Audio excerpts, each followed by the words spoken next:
خواننده بشم دکتر. به به، ولی کار خیلی سختی ها. نه کار سختی نیست. اتوتیون. یعنی چی؟ صدا تو که با دستگاه تغییر میده. یکم هم باید ادا داشته باشی. ادا یعنی چی؟ ادا یا ادوار. ببین این کار رو باید توی کنسرتت بکنی. 1. میکروفون رو این ور اون ور پرت کن. 2. یه جا توی اجرا بی هوا بشینی رو زمین بغض کنی. 3. میکروفون اینطوری بگیری انترنت بازی. 4.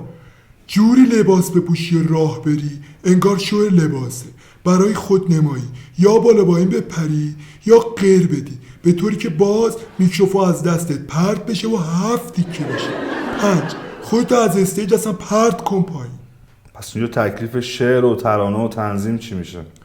شعر که یه مش جمله بی‌معنی پشت همه مهم نیست. مهم اینه که پر از کلمات شب، تنهایی، بارون، دل، من باشه. کلمات مثل اینا. بعدم یه کلیپ میسازی که توش یا تو جنگلی یا تو ساحل. خب حالا همه اینا رو قبول، ولی نمیتونی بی صدا کنسرت بذاری که. کی گفته؟ پلی بک اجرا میکنی.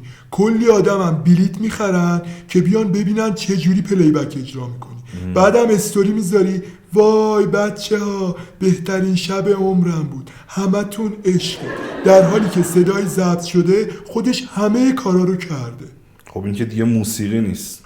دکتر از بین رفته همه چی، ما فقط داریم روی جنازش نور پردازی میکنیم.